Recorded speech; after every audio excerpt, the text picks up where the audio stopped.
Om Shanti.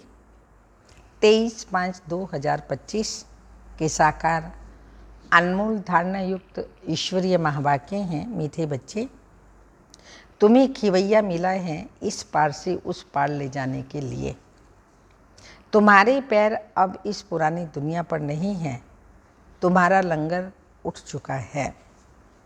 Question: जादूगर बाप की वंडरफुल जादूगरी कौन सी है जो दूसरा कोई नहीं कर सकता? आंसर: कोड़ी तुल्य आत्मा को हीरे तुल्य बना देना, बागवान बनकर कांटों को फूल बना देना। ये बहुत वंडरफुल जादूगरी है जो एक जादूगर बाप ही करता है, दूसरा कोई नहीं। मनुष्य पैसा कमाने के लिए सिर्फ जादूगर कहलाते हैं, लेकिन बाप जैसा जादू नहीं कर सकते। ओम शांति। सारे सृष्टि चक्र व ड्रामा में बाप एक ही बार आते हैं और कोई सत्संग आदि में ऐसे नहीं समझते होंगे। ना वह कथा करने वाले बाप हैं, ना वह बच्चे हैं। वह तो वास्तव में फॉलोअर्स भी नहीं हैं। वहाँ तो तुम बच्चे भी स्टूडेंट हो, यहाँ तुम बच्चे भी स्टूडेंट हो और फॉलोअर्स भी हो। बाप बच्चों को साथ ले जाएंगे। बाबा जाएंगे तो फिर बच्चे भी इस छी दुनिया से अपनी गुलगुल दुनिया में चलकर राज्य करेंगे। यह तुम बच्चों की बुद्धि में आना चाहिए। इस शरीर के अंदर जो रहने वाली आत्माएं हैं वह बहुत खुश होती है। तुम्हारी आत्मा बहुत खुश होनी चाहिए। बेहद का बाप आया हुआ है जो सभी का बाप है। वह भी सिर्फ तुम बच्चों को समझ है, बाकी सारी दुनिया में तो सब बेसमझ ही है। तो बाप बैठ समझाते हैं, रावण ने तुमको कितना बेसमझ बना दिया है। बाप आकर समझदार बनाते हैं, सारे विश्व पर राज्य करने लायक इतना समझदार बनाते हैं।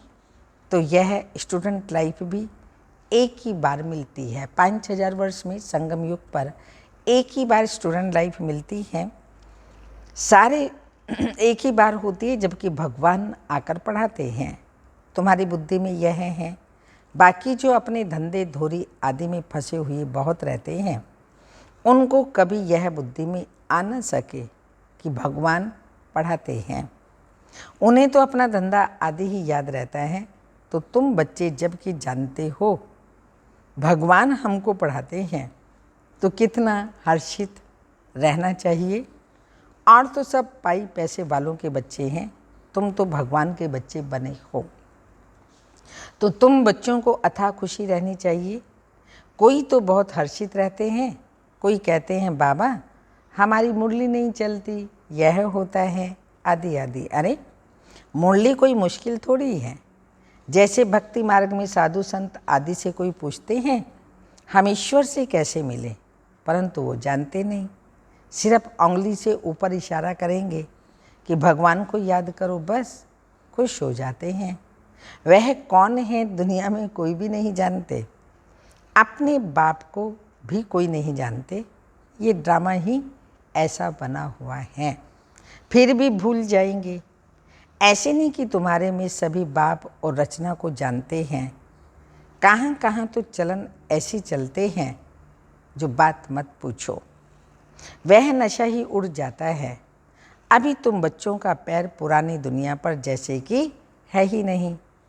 तुम जानते हो कलयुगी दुनिया में अब कलयुगी दुनिया से अब पैर उठ गया है। बोट का लंगर उठाया हुआ है।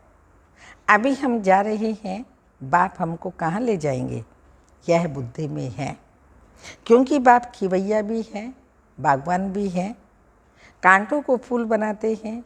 उन जैसा बागवान और कोई है ही नहीं जो कांटों को फूल बना दे। ये जादूगर कोई कम थोड़ी है। कोड़ी तुल्य आत्मा को हीरे तुल्य बनाते हैं। आजकल जादूगर बहुत निकले हैं। यह है ठगों की दुनिया और बाप है सतगुरु। कहते भी हैं सतगुरु अकाल। बहुत धुन से कहते हैं, अब जबकि खुद कहते हैं सतगुरु एक है, सर्व का सदगति दाता एक है। फिर अपने को गुरु क्यों कहलाना चाहिए? ना वह समझते हैं, ना लोग ही कुछ समझते हैं। इस पुरानी दुनिया में रखा भी क्या है? तो बच्चों को जब मालूम होता है बाबा नया घर बना रहे हैं, तो ऐसा कौन होगा जो नए घर से नफरत, पुराने घर से प्रीत रखेंगे? तो बुद्धि में नया घर ही याद रहता है। नया घर माना नई दुनिया बन रही है, और कलयुगी पुरानी दुनिया, स्वर्ग नई दुनिया। तुम बेहद बाप के बच्चे बने हो, तो तुम्हें स्मृति रहनी चाहिए बाप हमारे लिए न्यू वर्ल्ड बना रहे हैं। हम उस न्यू वर्ल्ड में जाते हैं। उस न्यू वर्ल्ड के अनेक नाम हैं, सतयुग, हेवन, पैराडाइज, बैकुंठ आदि आदि। तुम्हारी बुद्धि पुरानी दुनिया से उठ गई है, क्योंकि पुरानी दुनिया में दुख ही दुख है। इसका नाम ही है हेल, कांटों का जंगल, रोरव, नर्क, कंसपुरी। इनका अर्थ भी कोई नहीं जानते। पत्थर बुद्धि है ना। भारत का देखो हाल क्या है। बाप कहते हैं इस समय सब पत्थर बुद्धि है, सतयुग में सब पारस बुद्धि है। यथा राजा रानी तथा प्रजा, यहाँ तो है ही प्रजा का प्रजा पर राज्य, इसलिए सबकी स्टैम्प बनाते रहते हैं। तुम बच्चों की बुद्धि में यह याद रहना चाहिए, ऊंच ते ऊंच है बाप। फिर सेकंड नंबर में ऊंच कौन? ब्रह्मा विष्णु शंकर की तो कोई ऊंचाई है ही नहीं। शंकर की तो पहरवाइश आदि भी देखो कैसी बना दी है। कह देते हैं वह भांग पीते, धतूरा खाते थे, आदि आदि। यह तो इंसल्ट है ना। ये बातें होती ही नहीं। ये अपने धर्म को ही भूले हुए हैं। अपने देवताओं के लिए क्या क्या कहते रहते हैं, कितनी बेइज्जती करते हैं। तब बाप कहते हैं मेरी भी बेइज्जती, शंकर की, ब्रह्मा की भी बेइज्जती, विष्णु की बेइज्जती नहीं होती। वास्तव में गुप्त उनकी भी करते हैं, क्योंकि विष्णु ही राधे कृष्ण हैं। अब कृष्ण छोटा बच्चा तो महात्मा से भी उच्च गाया हुआ है। यह ब्रह्मा तो पीछे संन्यास करते हैं, वह तो छोटा बच्चा है ही पवित्र, पाप आदि को जानता ही नहीं। तो ऊंचते ऊंचे शिव बाबा। फिर भी विचारों को पता नहीं है प्रजापिता ब्रह्मा कहाँ होना चाहिए। प्रजापिता ब्रह्मा को दिखाते भी शरीरधारी हैं। अजमेर में उनका मंदिर है, दाढ़ी मूंछ देते हैं ब्रह्मा को, शंकर व विष्णु को नहीं देते। तो यह समझ की बात है ना। प्रजापिता ब्रह्मा सूक्ष्म वतन में कैसे होगा? वह तो यहाँ होना चाहिए। इस समय ब्रह्मा की कितनी संतान हैं? लिखा हुआ है प्रजापिता ब्रह्मा कुमार कुमारियाँ इतने ढेर हैं, तो जरूर प्रजापिता ब्रह्मा होगा। चैतन्य हैं तो जरूर कुछ करते होंगे। क्या प्रजापिता ब्रह्मा सिर्फ बच्चे ही पैदा करते हैं या और भी कुछ करते हैं?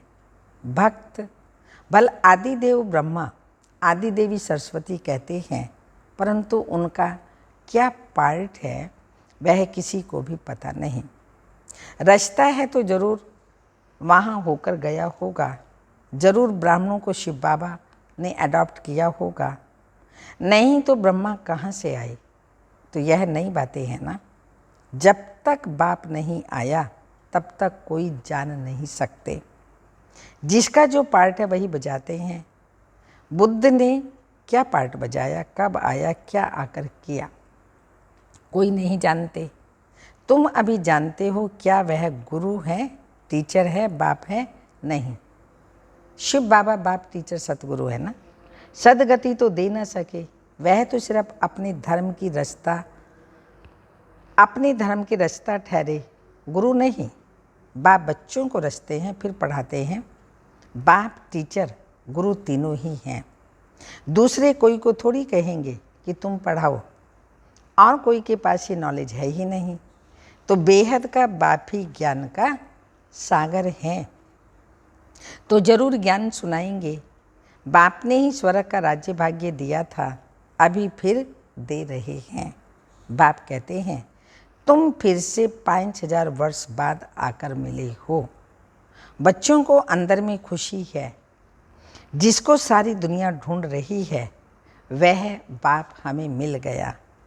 बाबा कहते हैं बच्चे तुम 5000 वर्ष के बाद फिर से आकर के मिले हो। बच्चे कहते हैं हाँ बाबा, हम आपको अनेक बार मिले। कितना भी कोई तुमको सारे, हाँ बाबा ने कहा, कितना भी कोई तुमको मारे पीटे, अंदर में वह खुशी है ना। शिव बाबा से मिलने की याद तो है ना। याद से ही कितने पाप कटते हैं। अबलाएं बांधेलियों के तो और ही जास्ती कटते हैं, क्योंकि वह जास्ती शिव बाबा को याद करती हैं। अत्याचार होते हैं तो बुद्धि शिव बाबा की तरफ चली जाती है। शिव बाबा रक्षा करो, तो याद करना अच्छा है ना। भले रोज मार खाओ, शिव बाबा को याद करेंगी, यह तो भलाई है ना। ऐसे मार पर तो बलिहार जाना चाहिए। मार पड़ती है तो याद करते हैं। कहते हैं गंगा जल मुख में हो, गंगा का तट हो, तब प्राण तन से निकले। बांधेलियाँ ऊँटियाँ मार खाती हैं, मारते मारते मर जाएं तो क्या कहती है, गंगा का जल मुख में हो, गंगा का तट हो, तब प्राण तन से निकले। तुमको जब मार मिलती है तो बुद्धि में अलग और बे, मुख में हो, गंगा का तट हो, बस बाबा कहने से वर्षा जरूर याद आएगा। ऐसा कोई भी नहीं होगा जिसको बाबा कहने से वर्षा याद ना पड़े। बाप के साथ मिलकियत जरूर याद आएगी। तुमको भी शिव बाबा के साथ वर्षा जरूर याद आएगा। वह तो तुमको विष के लिए मार देकर शिव बाबा की याद दिलाते, तुम बाप से वर्षा पाते हो, पाप कट जाते हैं। यह भी ड्रामा में तुम्हारे लिए गुप्त कल्याण है। जैसे कहा जाता है लड़ाई कल्याणकारी है, तो यह मार भी अच्छी हुई ना। आजकल बच्चों का प्रदर्शनी मेलों पर सर्विस पर बहुत जोर है। नवनिर्माण प्रदर्शनी के साथ साथ लिख दो गेटवे टू हेवन, दोनों अक्षर होने चाहिए। नई दुनिया कैसे स्थापन होती है, उनका एग्जीबिशन है तो मनुष्यों को सुनकर खुशी होगी। नई दुनिया कैसे स्थापन होती है, उनके लिए यह चित्र बनाए हैं, आकर देखो।